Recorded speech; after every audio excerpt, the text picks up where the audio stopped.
Captain Zexathala of the Vraxian Empire stared at the holographic display showing the outer rim of what the galaxy called human space.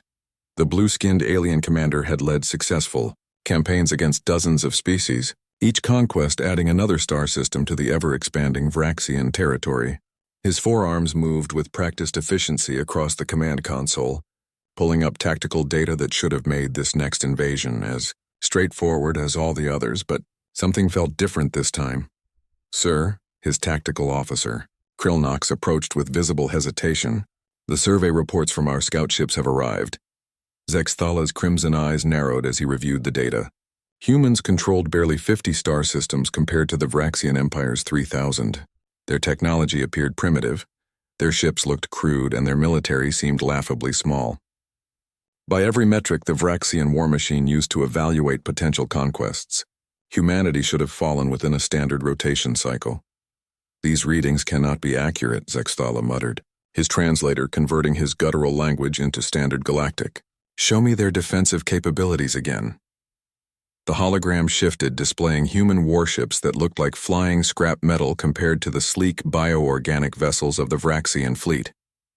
Human weapons appeared to be simple kinetic projectiles and basic energy beams, nothing that could threaten Vraxian shield technology. Their defensive installations seemed minimal, scattered across only the most strategically important worlds. "Perhaps the humans are hiding their true strength?" suggested Krillnox, though his tone indicated he didn't believe his own words. Zexthala dismissed the notion with a wave of one of his arms. "Impossible. Our intelligence network has never failed us. These creatures are exactly what they appear to be, a young, weak species that has barely begun to explore their own stellar neighborhood."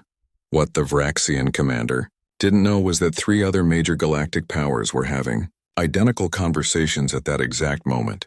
The Crystalline Shard Collective, the Insectoid Hive Confederation, and the energy-based Nexus Alliance had all independently identified human space as their next target for expansion. Each believed they had discovered an easy conquest that would provide valuable resources and strategic positioning. The Shard Collective's Queen Crystal Resonance of Victory examined the same intelligence data through her species' unique harmonic analysis. To her crystalline perception, human technology registered as crude and inefficient. Their use of metal alloys instead of grown crystal matrices seemed barbaric.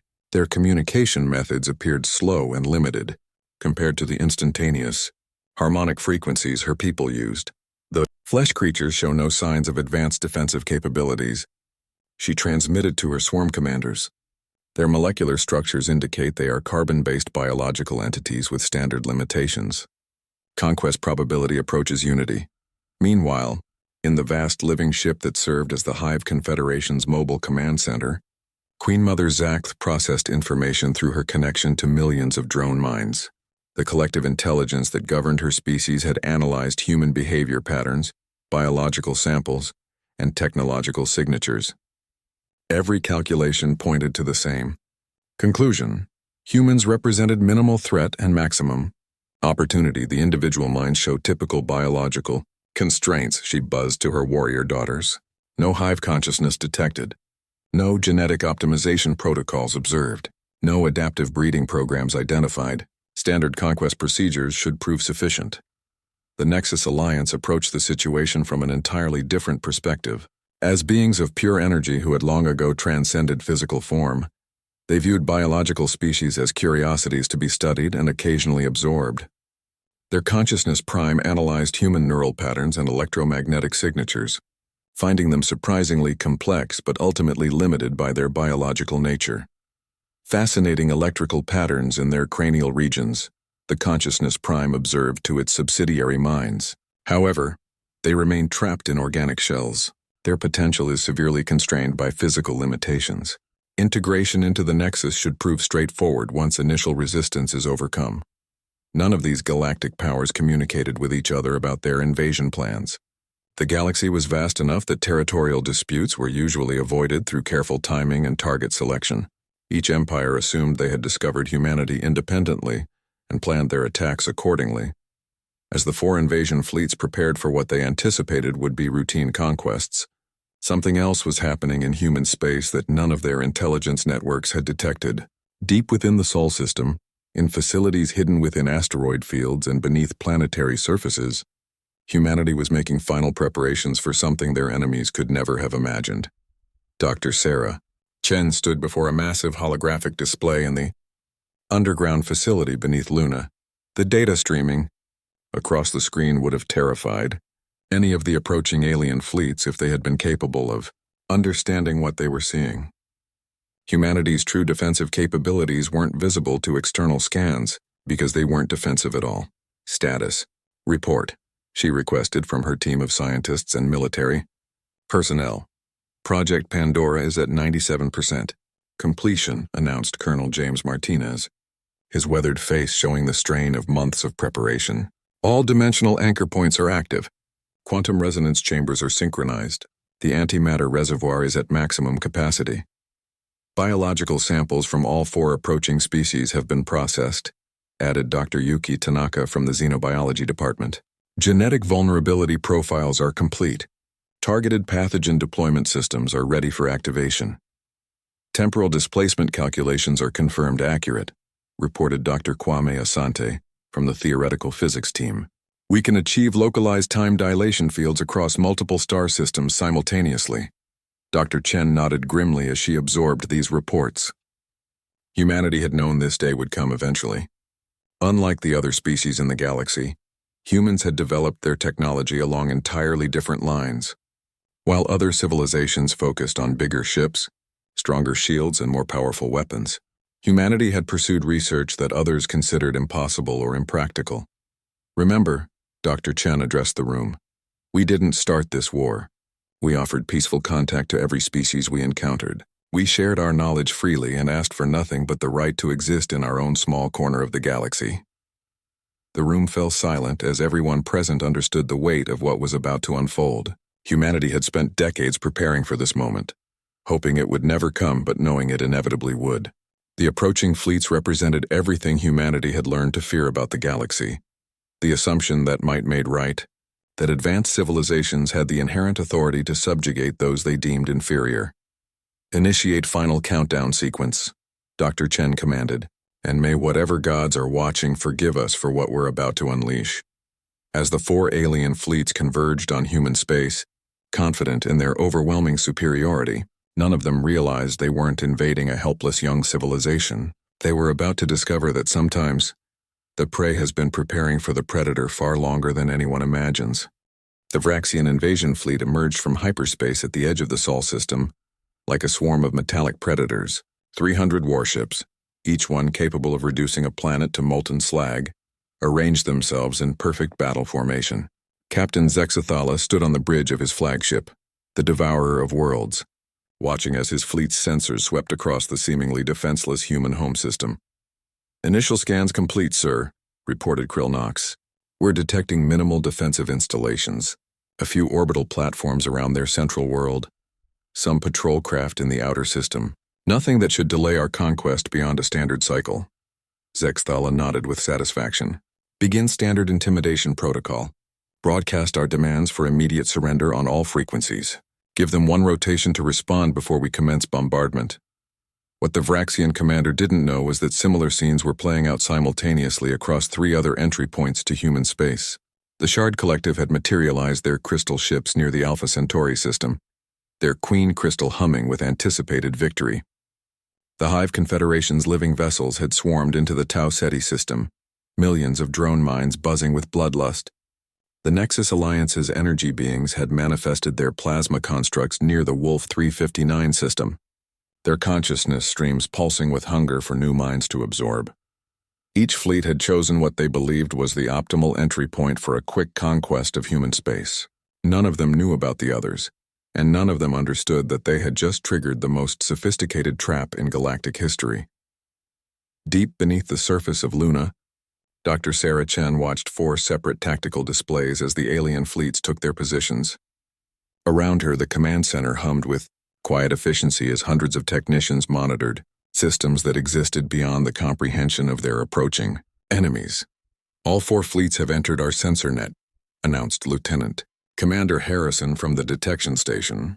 Vraxians at Sol, Collective at Alpha Centauri, Confederation at Tau Ceti, and Nexus at Wolf 359. They're maintaining standard invasion formations. Any signs they're aware of each other? Dr. Chen asked. Negative. Each fleet appears to believe they're conducting an independent invasion. No interfleet communications detected. Dr. Chen allowed herself a thin smile.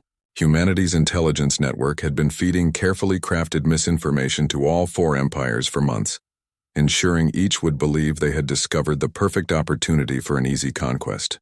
The timing had been orchestrated with mathematical precision.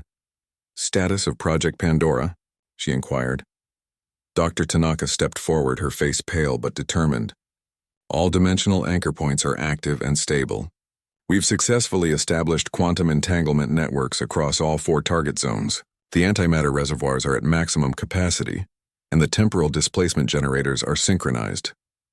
Biological warfare systems, ready for deployment. We've identified critical genetic vulnerabilities in all four species. The Vraxians' bioorganic technology makes them susceptible to engineered viruses that target their symbiotic implants. The Shard Collective's crystalline matrix can be disrupted by specific harmonic frequencies. The Hive Confederation's genetic uniformity makes them vulnerable to tailored pathogens. The Nexus Alliance's energy matrices can be destabilized by quantum interference patterns. Colonel Martinez approached with grim determination etched on his features. Ma'am, I have to ask one more time. Are we absolutely certain this is the only way? Once we initiate Pandora, there's no going back. The galaxy will never be the same. Dr. Chen looked around the command center at the faces of her team. These were some of humanity's brightest minds, people who had spent their careers pushing the boundaries of science and technology. They had created wonders that could have benefited all sentient life in the galaxy. Instead, they were about to unleash horrors that would make the approaching fleets regret ever learning humanity's name. Colonel, we offered peace to every species we encountered. We shared our knowledge, our culture, our friendship. In return, we received invasion fleets aimed at our civilian populations. They see us as weak because we chose cooperation over conquest. They're about to learn why that was a mistake. On the surface of Mars, automated defense platforms that appeared to be simple communications arrays began to hum with increasing energy. The aliens would detect them as minor installations, not recognizing that each platform contained technology that violated several fundamental laws of physics. Humanity had learned to bend reality itself to their will, a development that remained invisible to conventional sensors. Admiral Rebecca Foster stood on the bridge of the human flagship Indomitable, watching as the Vraxian fleet broadcast their surrender demands across all frequencies. The message was typical of what humanity had come to expect from the galactic community. Submit or be destroyed, with no consideration for the rights of sentient beings to exist freely. Are you recording this, Admiral? Dr. Chen's voice came through the secure communication channel. Every word. For the historical record? Good. Future generations need to understand that we didn't choose this path. It was forced upon us. The surrender demands continued for exactly 1 standard hour, precisely as human intelligence had predicted. The Vraxians, like the other 3 empires, followed rigid tactical protocols that humanity had been studying for years. Every aspect of their approach had been anticipated and countered in advance. When the deadline expired, Captain Zexathala gave the order his species had given countless times throughout their history of conquest. Open fire. Target their population centers first. Show them the price of defying the Vraxian Empire. Similar orders echoed across the other 3 invasion fleets. The Shard Collective's crystalline weapons began to charge with harmonic energy. The Hive Confederation's bioships extended their organic cannons. The Nexus Alliance's plasma constructs pulsed with deadly intent. For one perfect moment, 4 of the galaxy's most powerful military forces prepared to unleash devastation upon what they believed was a helpless young civilization. Their weapon systems charged to full power, their crews anticipated easy victory, and their commanders savored the moment before another conquest would add to their empire's glory. Then Dr. Sarah Chen spoke 2 words that changed the course of galactic history. Initiate Pandora. Reality twisted. Space itself seemed to fold inward around each invasion fleet as dimensional anchors activated. The fundamental forces that governed the universe began to behave in ways that should have been impossible. Time dilated, gravity inverted, and the quantum foam that underlied all existence suddenly became humanity's weapon. The Vraxian weapons that had been charging to destroy Earth found themselves trapped in temporal loops, their energy building infinitely without ever discharging. Crystalline shard ships discovered their harmonic frequencies being reflected back at them, amplified and distorted until their own resonances began tearing their vessels apart from within. Hive Confederation bioships found their organic systems invaded by engineered pathogens that turned their own biology against them. Nexus Alliance energy beings watched in horror as quantum interference patterns began unraveling their consciousness streams. Sexthalis stared at his instrument panels in complete incomprehension, as readings that defied all known physics cascaded across his displays. What's happening? What are these readings? His tactical officer's voice shook with an emotion Vraxians rarely experienced. Fear. Sir, I don't understand the data. Space-time itself appears to be breaking down around us. Our weapons won't fire, our engines won't respond, and something is interfering with our bioorganic systems at the molecular level. Across 4-star systems, similar scenes of confusion and growing terror played out aboard vessels that had never known defeat. The galaxy's most powerful military forces found themselves helpless against weapons they couldn't understand, deployed by a species they had dismissed as primitives, and this was only the beginning. The first sign that something was catastrophically wrong came when Captain Zexathala's bioorganic implants began failing. The Vraxian Empire's greatest military advantage lay in their symbiotic technology, where living machines bonded with their nervous systems to create perfect harmony between warrior and weapon. Now those same implants were turning against their hosts. Sir, my tactical interface is... Screaming. Krillnox gasped, his forearms clutching his skull as the bioorganic neural links that had enhanced his abilities for decades suddenly filled his mind with alien signals. Something is talking to the implants, giving them new instructions. Across the Vraxian fleet, similar scenes played out as human-engineered viruses specifically designed to target bioorganic technology began rewriting the basic programming of every symbiotic device. The viruses had been dispersed through quantum transmission, appearing simultaneously throughout Vraxian space, without any visible means of delivery. Dr. Yuki Tanaka monitored the biological warfare deployment from her station in the Luna facility. Vraxian biotech infiltration at 93% completion. Their implants are accepting our override commands. We now have direct access to their ship systems through their own nervous systems. In the Alpha Centauri system, the Shard Collective faced a different nightmare. Queen Crystal Resonance of Victory felt her harmonic consciousness fracture as impossible frequencies invaded her crystalline matrix. The sounds that filled her awareness were mathematically perfect, but utterly wrong, creating resonance patterns that should not have been able to exist in normal space. The harmony is broken, she transmitted desperately to her swarm commanders. Foreign frequencies are infiltrating our matrix song. They are singing our crystals to death.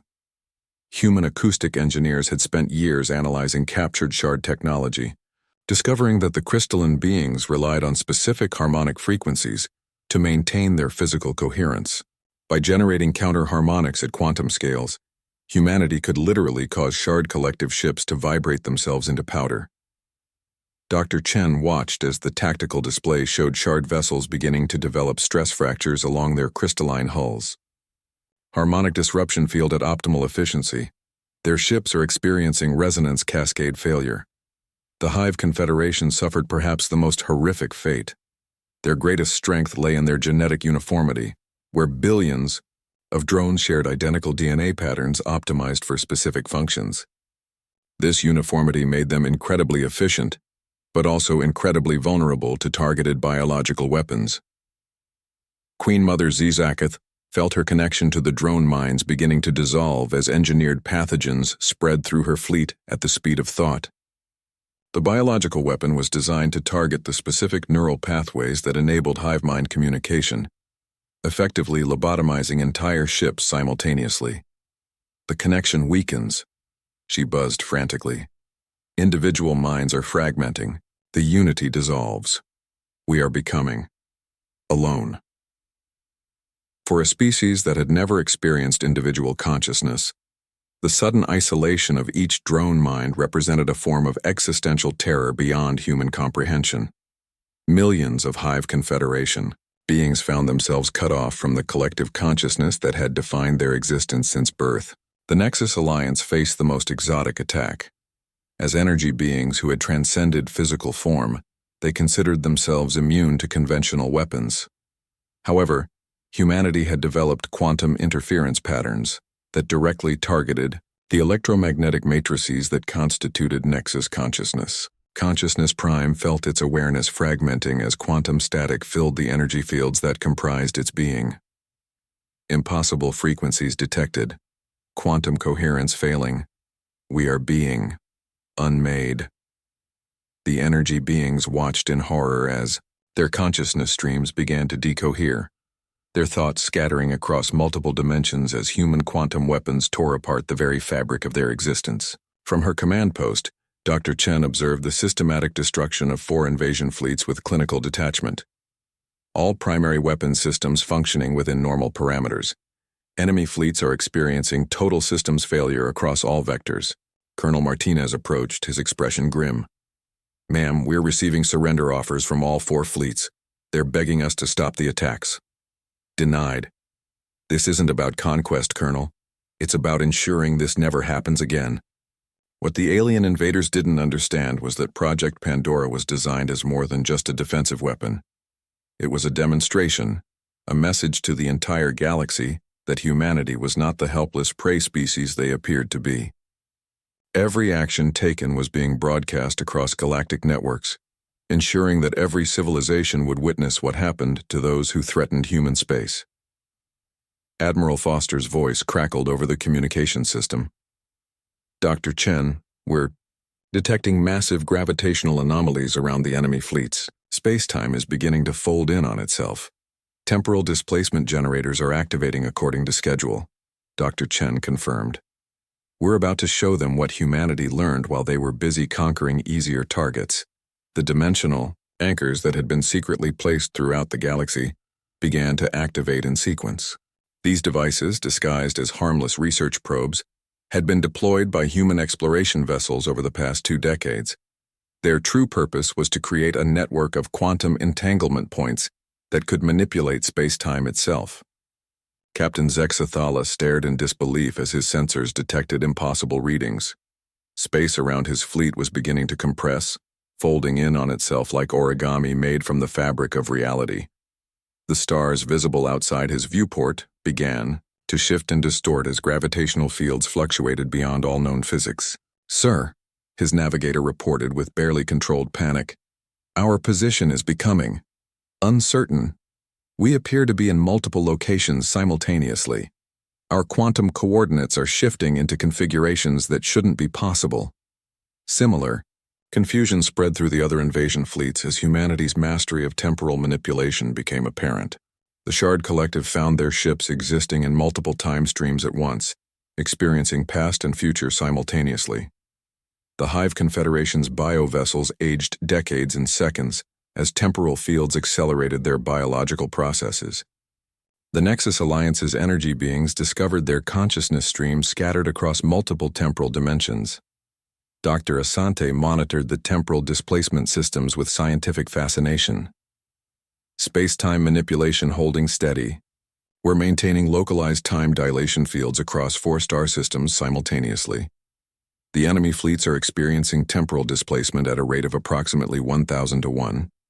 What this meant in practical terms was that while seconds passed in normal space, the alien invaders were experiencing hours or days of subjective time. Their ships were trapped in temporal bubbles where they could observe their own destruction in excruciating slow motion, unable to respond or escape. The true genius of Project Pandora wasn't just its immediate destructive capability. Every weapon humanity deployed was teaching the galaxy something about human technological development. The bio-warfare demonstrated their mastery of genetics and molecular engineering. The harmonic weapons showed their understanding of quantum acoustics. The temporal manipulation revealed their command of space-time physics. Most importantly, the coordinate precision required to strike 4 separate fleets simultaneously across multiple star systems proved that humanity possessed surveillance and logistics capabilities that dwarfed anything the galaxy had previously imagined. Dr. Chen activated the galaxy-wide broadcast system, sending her message across every known communication network. Her words would reach every civilized world within hours, carried by the same quantum networks the alien empires used for their own communications. To all sentient species currently monitoring these events, this is Dr. Sarah Chen speaking for humanity. What you are witnessing is not conquest. It is consequence. We offered peace, friendship, and cooperation to the galaxy. In return, 4 major powers decided to invade our space and threaten our civilian populations. The broadcast continued as scenes of the ongoing destruction played across screens throughout the galaxy. These attacks were not random acts of aggression. They were carefully planned invasions designed to enslave or exterminate our entire species. We have responded accordingly. As her words spread throughout galactic civilization, Dr. Chen prepared to demonstrate the final phase of Project Pandora. The alien fleets were disabled and helpless, but humanity's message was far from complete. The galaxy needed to understand exactly what kind of species they had tried to invade. Across the galaxy, emergency sessions convened in the capitals of every major civilization as the implications of what they were witnessing began to sink in. The humans, those primitive newcomers who had barely begun to explore their own stellar neighborhood, had just simultaneously crippled 4 of the galaxy's most powerful military forces. On the crystalline world of Shard Prime, the High Resonance Council gathered in their great harmonic chamber. The crystal beings who ruled the collective had never experienced fear in their millennia of existence, but the sounds emanating from their viewing crystals filled them with something uncomfortably close to terror. The frequency patterns are impossible, sang First Crystal Deep Harmonic Truth. No species should possess such intimate knowledge of our resonance matrices. How did they learn to sing our crystals to death? The answer was both simpler and more disturbing than they could have imagined. Humanity's first contact with the Shard Collective had occurred 3 years earlier, when a human research vessel had requested permission to study crystalline acoustic phenomena. The collective had dismissed the request as the curiosity of primitives, but they had allowed limited observation of their technology. Those observations had given human scientists everything they needed to develop weapons specifically designed to exploit Shard vulnerabilities. Meanwhile, in the bioorganic cities of the Vraxian homeworld, Emperor Vexkarath received reports that challenged everything his species believed about galactic hierarchy. The Vraxians had built their empire on the principle that superior technology granted the right to rule over inferior species. Now they were watching their most advanced biotech being turned against them by creatures they had classified as barely sentient. How is this possible? The Emperor demanded, his bioorganic crown writhing with agitation. Our intelligence reports indicated the humans possessed only primitive kinetic weapons and basic energy systems. General Kexthor, his body heavily modified with military biotech that was now causing him constant pain, as human viruses corrupted its programming, struggled to provide an explanation. My lord, it appears our intelligence was deliberately manipulated. The humans have been feeding us false information through our own spy networks for years. The truth was even more sophisticated than the Vraxian military could comprehend. Humanity had identified every Vraxian intelligence asset within human space within months of first contact. Rather than eliminate these spies, human counterintelligence had carefully crafted a false narrative of human capabilities, feeding the Vraxians exactly the information needed to ensure they would approach an invasion with overconfidence and inadequate preparation. In the vast hive cities of the Confederation homeworld, Queen Empress Zazakthul felt the psychic screams of her invasion fleet across impossible distances. The genetic uniformity that made her species so powerful had become their greatest weakness, and the humans had exploited it with surgical precision. The flesh minds understand our genetic patterns better than we do ourselves, she buzzed to her warrior daughters. They have turned our own biology into a weapon against us. Human xenobiologists had spent years analyzing genetic samples obtained through seemingly innocent cultural exchanges. When Hive Confederation ambassadors had visited human worlds, they had inadvertently left behind enough biological material for human scientists to map their entire genetic structure. The engineered pathogens now ravaging the invasion fleet were the result of careful research disguised as academic curiosity. The Nexus Alliance faced perhaps the most disturbing revelation. As beings of pure energy who considered themselves the ultimate evolution of consciousness, they had never imagined that a biological species could develop technology capable of manipulating the fundamental forces that comprised their existence. Consciousness Prime, its awareness now fragmented across multiple dimensions due to quantum interference, struggled to communicate with its subordinate minds. The biological entities possess understanding of quantum mechanics that exceeds our own. Their manipulation of consciousness energy suggests they have achieved technological singularity without abandoning physical form. Dr. Chen monitored the galactic communication networks as the full scope of humanity's capabilities began to dawn on civilizations throughout the galaxy. The invasion fleets were just the beginning. Project Pandora was designed to demonstrate that humanity possessed technology so advanced that conventional military thinking no longer applied. Initiate Phase 2, she commanded. Throughout human space, installations that had been dismissed as research facilities or civilian infrastructure began to reveal their true nature. What alien intelligences had identified as simple manufacturing plants were actually matter conversion facilities capable of restructuring atomic bonds at will. Supposed communication arrays were revealed to be quantum manipulation devices that could alter reality at the subatomic level. Agricultural stations were shown to be biological laboratories, where humanity had been developing life forms that existed only in theoretical models. On the human colony world of New Geneva, Dr. Marcus Webb activated the planetary transformation systems that had been disguised as terraforming equipment. Within hours, the entire planet's surface began to shift and change as matter was restructured at the molecular level. Mountains flowed like water. Oceans changed color as their chemical composition was altered in real time. And the atmosphere itself began to shimmer with engineered particles that could exist in multiple dimensions simultaneously. Planetary engineering systems fully operational, Dr. Webb reported to Luna Command. We're demonstrating matter manipulation on a planetary scale. Every sensor in the galaxy should be able to detect what we're doing here. Indeed, the transformation of New Geneva was visible to every advanced civilization's long-range sensors. What they were witnessing violated fundamental laws of physics as currently understood.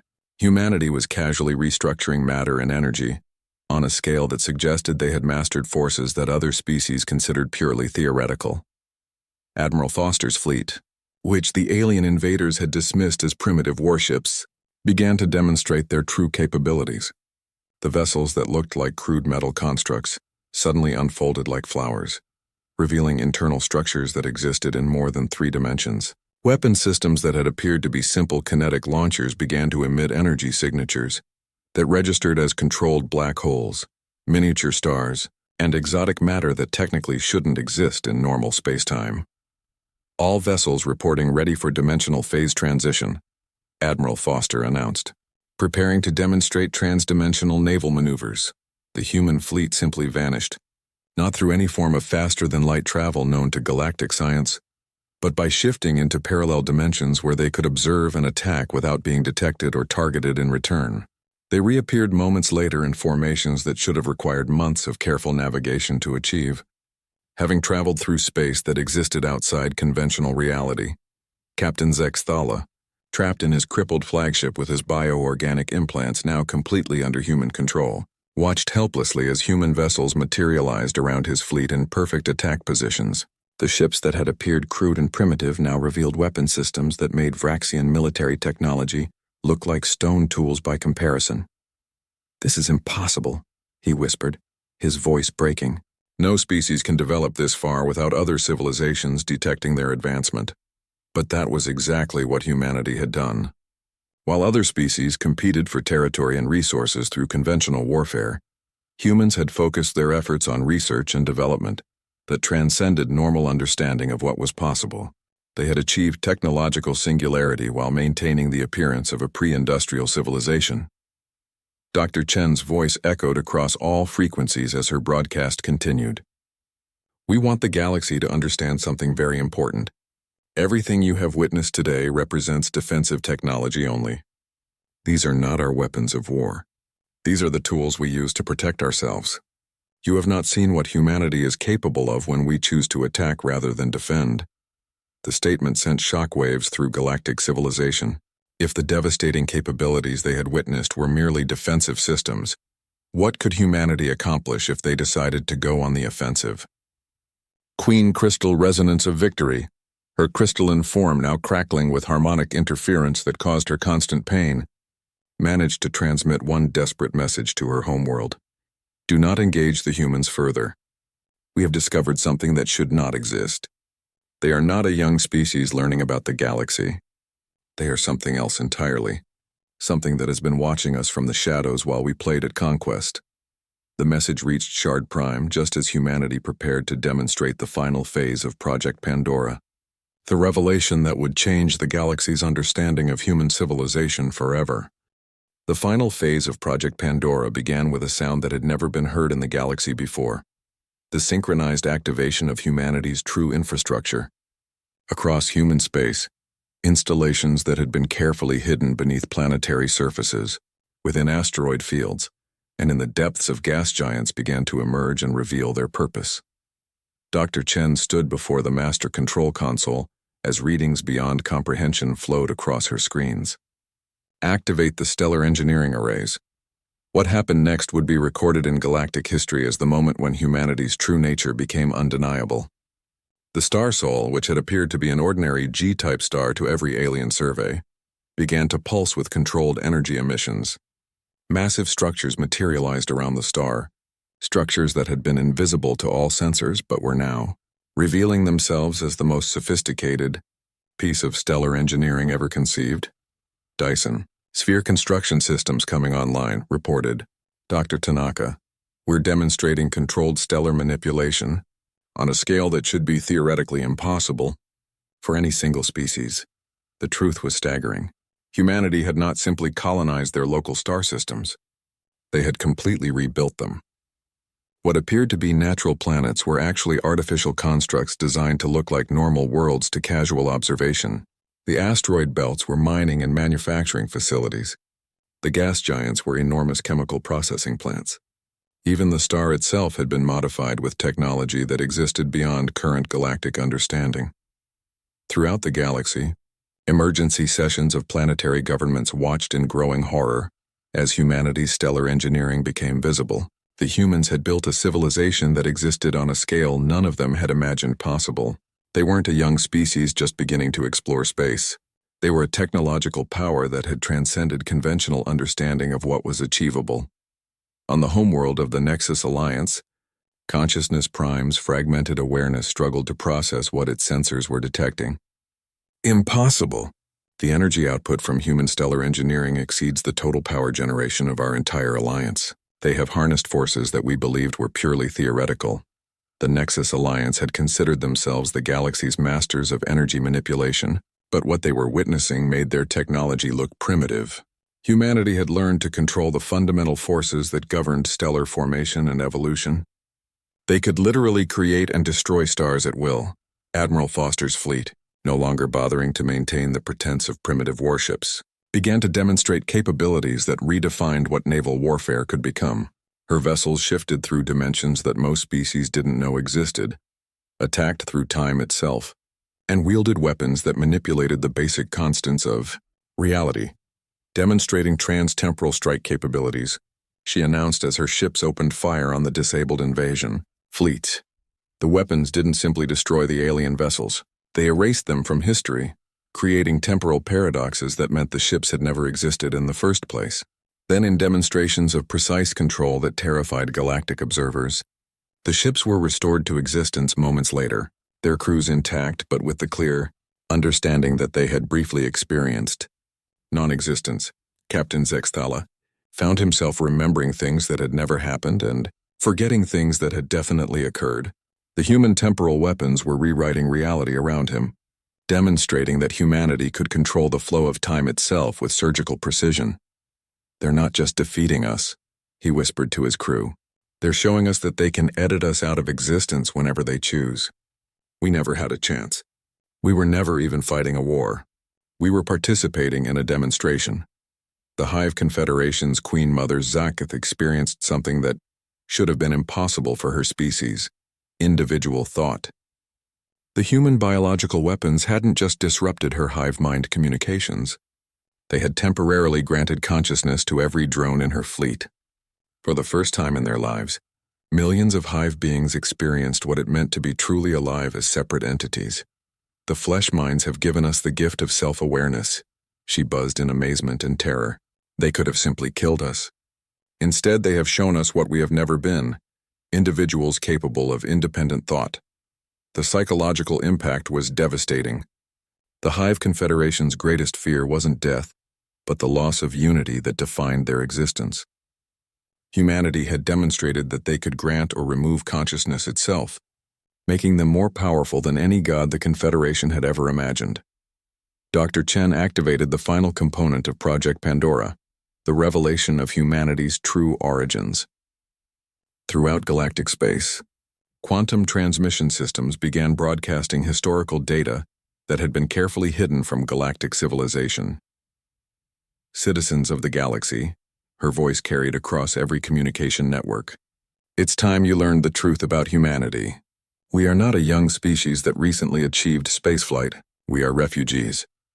The historical data began to stream across galactic networks, showing star charts and archaeological evidence that challenged everything the galaxy thought it knew about human origins.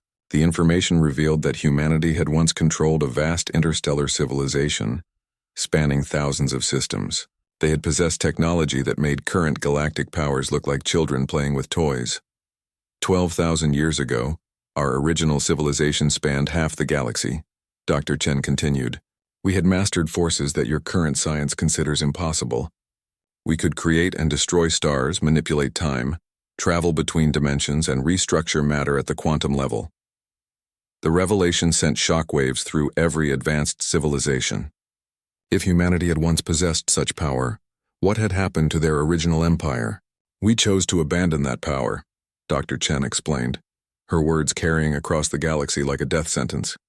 Our civilization had reached a point where we could reshape reality at will. We had become gods, and we discovered that godhood leads inevitably to stagnation and the loss of everything that makes life meaningful. The historical data showed the systematic dismantling of humanity's galactic empire. They had deliberately destroyed their own star-spanning infrastructure, reduced their population to a few million individuals, and retreated to a single solar system. They had chosen to start over, to rediscover what it meant to be human rather than to be gods. We spent 12 millennia rebuilding our civilization from scratch, relearning science and technology through natural development rather than inherited knowledge. We wanted to see if we could become better than we had been before. Queen Crystal Resonance of Victory's fractured consciousness processed this information with growing horror. They voluntarily gave up an empire that spanned half the galaxy? They chose to become primitive again? What manner of beings possess the wisdom to abandon ultimate power? The implications were staggering. Humanity hadn't simply developed advanced technology. They had transcended it, abandoned it, and then rebuilt it with the wisdom that came from understanding its true costs. They were not a species seeking to conquer the galaxy. They were former rulers of the galaxy who had chosen a different path. Everything you have witnessed today represents our choice to remain in our small corner of the galaxy. Dr. Chen's broadcast continued. We could reclaim our former empire at any time. We could reduce every world in the galaxy to its constituent atoms and rebuild them as we see fit. We choose not to do so because we learned, long ago, that true strength comes not from the power to destroy, but from the wisdom to restrain ourselves. The 4 invasion fleets found themselves released from the temporal distortions and weapon systems that had held them helpless. Their ships were repaired, their crews healed, and their bioorganic systems restored to full function. In seconds, humanity had undone all the damage they had inflicted, demonstrating that their show of force had been precisely that, a demonstration rather than an attempt at destruction. You are free to return to your homeworlds with this message, Dr. Chen announced. Humanity claims no territory beyond the systems we currently occupy. We threaten no other species and desire no conflict with galactic civilization. However, any future attempts to invade human space will result in responses that make today's demonstration look like a children's game. As the alien fleets prepared to retreat, still in shock from what they had experienced, Dr. Chen prepared to deliver humanity's final message to the galaxy. The demonstration was complete, but the real lesson had yet to be taught. The retreat of the 4 invasion fleets created unprecedented chaos throughout galactic civilization. As news of humanity's demonstration spread across thousands of worlds, the established order that had governed interstellar politics for millennia began to crumble. Species that had considered themselves apex predators now understood they were merely children playing in a sandbox overseen by beings who could reshape reality at will on the crystalline homeworld of the Shard Collective. The High Resonance Council convened an emergency session. The harmonic chambers that had echoed with songs of conquest for thousands of years now resonated with frequencies of fear and confusion. We must reconsider our fundamental understanding of galactic hierarchy, sang Deep Harmonic Truth, her crystal matrix still crackling with residual interference from human acoustic weapons. The flesh beings possess technology that transcends our comprehension of what is possible. The first crystal of ancient memories, accessed historical resonance patterns stored within the collective's vast crystal matrices. What she found challenged everything the Shard Collective believed about their own origins and place in the galaxy. There are harmonic echoes in our oldest memories, she sang with growing alarm. Frequencies that match what the humans demonstrated today. I am detecting resonance patterns from our early history that suggest the humans were there when our species first achieved consciousness. The implications were staggering. If humanity's original empire had existed 12,000 years ago, they would have been present during the formative periods of most current galactic civilizations. The Shard Collective's greatest technological achievements, their mastery of crystalline harmonic engineering, might have been developed under the observation or even guidance of ancient human civilization. Similar revelations were unfolding across the galaxy as species began examining their own historical records with new understanding. The Vraxian Empire discovered references in their oldest bioorganic archives to star shapers who had once moved freely between worlds. The Hive Confederation found genetic markers in their earliest biological samples that suggested external influence on their evolutionary development.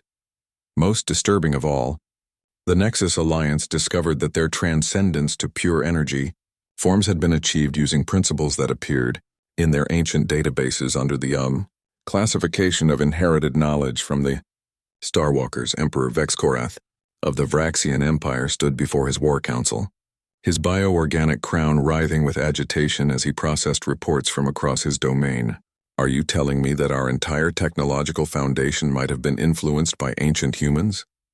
That our empire was built using knowledge they chose to share with us? General Kexthor, still experiencing phantom pain from the human viral attacks on his biotech implants, nodded grimly.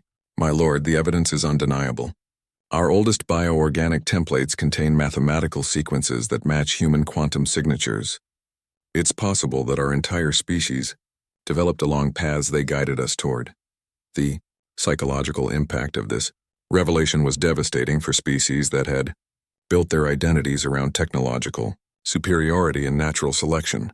The possibility that their greatest achievements were influenced by a civilization they had dismissed as primitive challenged everything they believed about themselves. Meanwhile, in human space, Dr. Chen watched as galactic communication networks buzzed with frantic diplomatic activity. Representatives from dozens of species were requesting immediate audience with human authorities, seeking to understand the new reality that Project Pandora had revealed. We're receiving over 3,000 requests for diplomatic contact, reported Colonel Martinez. Everyone from major empires to individual colony worlds wants to establish formal relations with us. And the requests for technological exchange? Dr. Chen asked. Approaching 10,000. Every advanced species in the galaxy wants access to our science databases. Dr. Chen nodded with grim satisfaction. This was exactly what Project Pandora had been designed to achieve. Not conquest or domination, but the establishment of humanity's position as a power that demanded respect, rather than exploitation. Schedule formal diplomatic conferences with the primary galactic powers, but make it clear that technological exchange will be limited and conditional on their behavior toward other developing species. The transformation of galactic politics was happening faster than anyone had anticipated. The Galactic Commerce Federation, which had regulated interstellar trade for centuries, found itself suddenly powerless as member species began establishing direct diplomatic relationships with humanity. Trade agreements that had taken decades to negotiate were being revised overnight, as species sought to align themselves with the newly revealed superpower.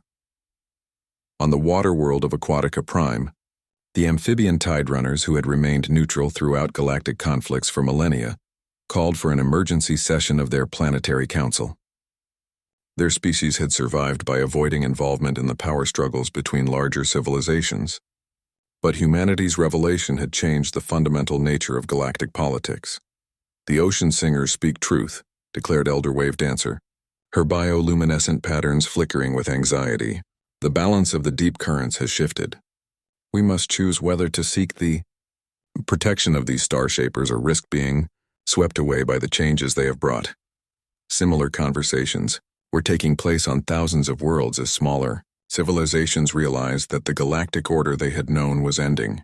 Species that had lived under the protection or domination of larger empires suddenly found themselves with new options, while those empires discovered their authority was no longer absolute. The most dramatic changes were occurring among developing civilizations that had been targeted for conquest or exploitation by the major powers. The Calarian Republic, a young democracy that had been fighting a losing war against Vraxian expansion, received an unexpected transmission from human diplomatic channels. The Calarian people have demonstrated commitment to peaceful self-governance and respect for individual rights, the message stated. Humanity formally recognizes Calarian independence and extends our protection against any attempts at forced annexation.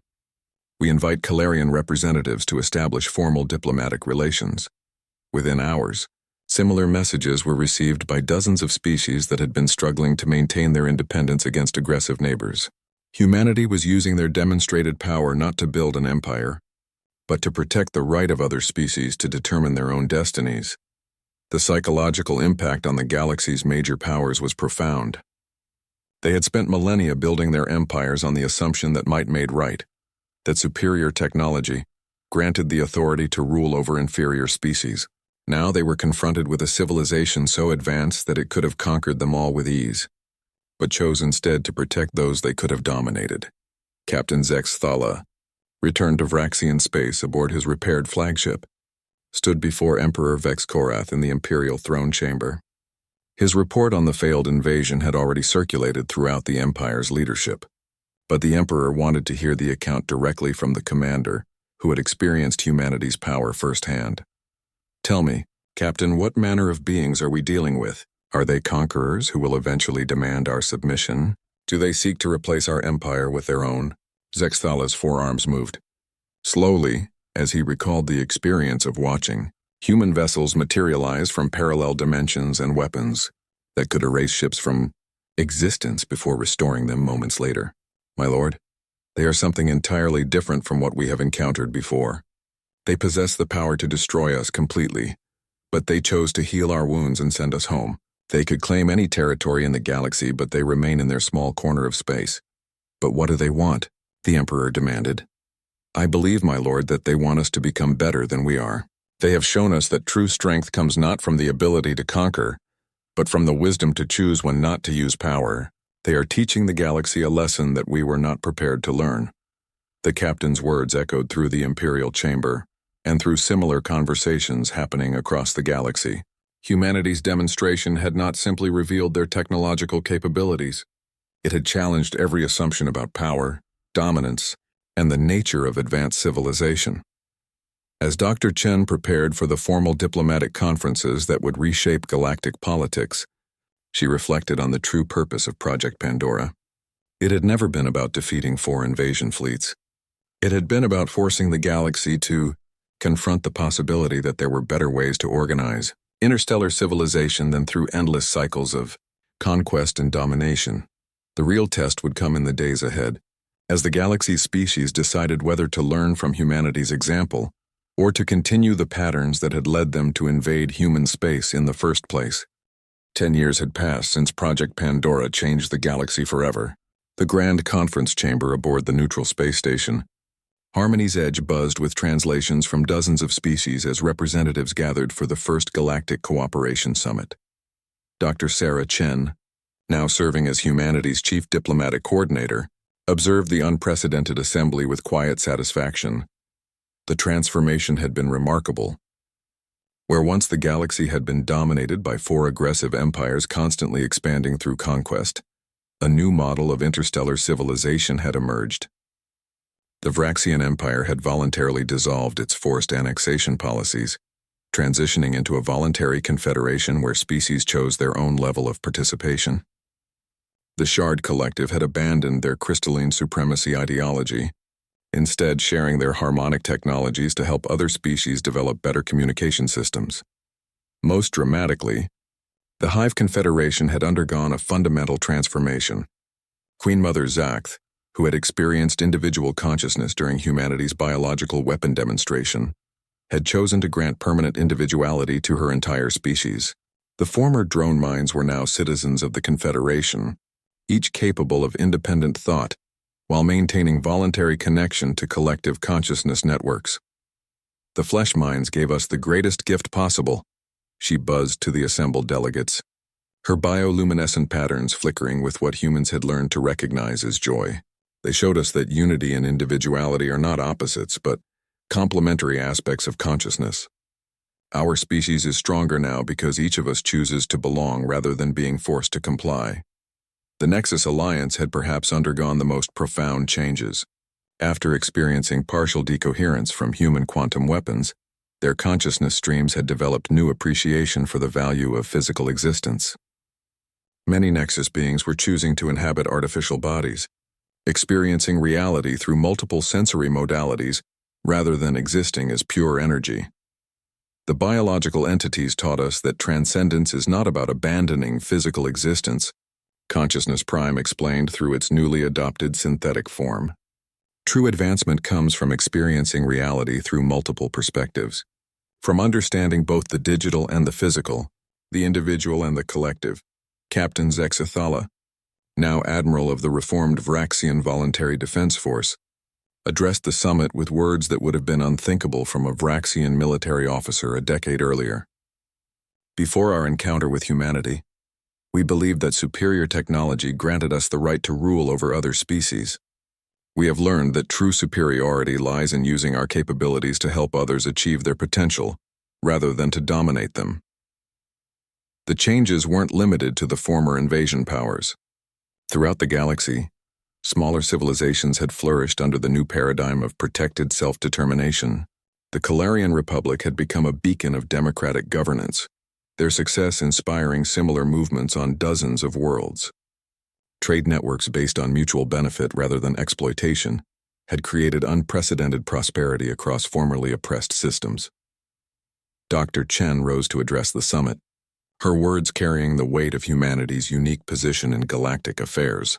10 years ago, 4 fleets entered human space with the intention of conquest. Today, we gather as equals to discuss the future of galactic civilization. This transformation represents the greatest achievement in interstellar history, the voluntary evolution of an entire galaxy toward cooperation instead of domination. But not all the changes had been peaceful. The demonstration of humanity's power had also inspired fear and resentment among some species. The Talon Imperium, a militaristic culture from the galaxy's outer rim, had interpreted Project Pandora as a threat that required elimination. They had spent the past decade building a coalition of like-minded species, preparing for what they called the War of Liberation against human influence. Ambassador Krakris of the Talon Imperium stood to address the summit, his razor-sharp feathers bristling with aggression. The humans speak of cooperation, but they have achieved compliance through intimidation. Their demonstration 10 years ago was an act of terrorism designed to subjugate the galaxy to their will. True freedom requires the elimination of those who would impose their values on others. A murmur of tension rippled through the assembly. Despite the galaxy's transformation toward peaceful cooperation, there remained those who viewed humanity's power as an existential threat that needed to be confronted. Dr. Chen remained calm as she responded. Ambassador Krakris raises an important point about the relationship between power and freedom. However, I would ask the Assembly to consider the evidence of the past decade. Has humanity used its demonstrated capabilities to expand its territory? Have we demanded tribute or submission from any species? Have we imposed our government systems or cultural values on others? The evidence was undeniable. Human space remained exactly the same size it had been before Project Pandora. Humanity had used their influence solely to protect developing civilizations from aggressive expansion by larger powers. They had shared selected technologies freely but had never demanded anything in return except respect for other species' right to self-determination. The humans have proven through action that their power serves protection rather than domination, declared Speaker Tidesong of the Calarian Republic. Our species exists today only because they chose to shield us from Vraxian expansion. They could have demanded anything from us in exchange for protection. Instead, they asked only that we remain true to our democratic principles. Similar testimonials came from dozens of species throughout the galaxy. The pattern was consistent. Humanity used their capabilities to prevent aggression rather than to commit it, to enable freedom rather than to restrict it. But Ambassador Crackrus was not convinced. Words are meaningless when spoken by those who possess the power to destroy us all. The humans claim to desire peace, but they maintain weapons capable of reshaping reality itself. True galactic freedom requires the elimination of such overwhelming power disparities. The challenge represented a fundamental philosophical divide that had emerged in galactic politics. Some species had embraced the new paradigm of protected cooperation, while others viewed humanity's power as an inherent threat that made true equality impossible. Dr. Chen had expected this confrontation. Intelligence reports had indicated that the Talon Coalition was preparing for military action against human space, despite the obvious futility of such an attempt. The galaxy needed to understand that humanity's commitment to peaceful coexistence had limits. Ambassador Crackrus speaks of power disparities and the fear they create, Dr. Chen said, her voice carrying across the chamber with quiet authority. I understand that fear. The knowledge that another species possesses overwhelming technological advantages can be terrifying. However, I want the galaxy to understand something important about humanity's position. The chamber fell, silent as delegates from hundreds of worlds waited. For her next words, we could eliminate the power disparity that concerns you, Ambassador. We possess the technology to enhance every species in the galaxy to our level of advancement. We could share our mastery of stellar engineering, temporal manipulation, and quantum reality alteration. We could make every civilization as powerful as we are. The implications sent shockwaves through the assembly. If humanity could grant advanced technology to any species, why hadn't they done so? The reason we haven't shared our most advanced technologies is not to maintain dominance, Dr. Chen continued. It's because we learned through our own history that technological advancement without corresponding wisdom leads to destruction. We achieved godlike power 12,000 years ago, and it nearly destroyed us. We had to abandon our empire and start over to rediscover what it means to be truly civilized. We are not withholding technology to control you, she explained. We are waiting for the galaxy to develop the wisdom necessary to handle such power responsibly. The past 10 years have shown remarkable progress. Species that once competed through conquest now collaborate through choice. Civilizations that once exploited the weak now protect the vulnerable. The transformation in galactic politics had indeed been remarkable, but Dr. Chen knew it was still fragile. The temptation to use power for domination rather than protection remained strong among many species. To the Talon Coalition and others who view humanity as a threat, she said, addressing Ambassador Crackrus directly, I offer you a choice. Continue to prepare for war against us, and discover that our defensive capabilities have advanced far beyond what we demonstrated 10 years ago, or join us in building a galactic civilization based on cooperation and mutual respect. And if we choose war, Ambassador Crackrus demanded. Dr. Chen's expression remained calm, but her words carried the weight of absolute certainty. Then you will learn why no one should ever invade human space. And this time, the lesson will be permanent. The chamber erupted in frantic discussion as delegates realized that humanity's patience with aggressive expansionism had limits. The galaxy had been given 10 years to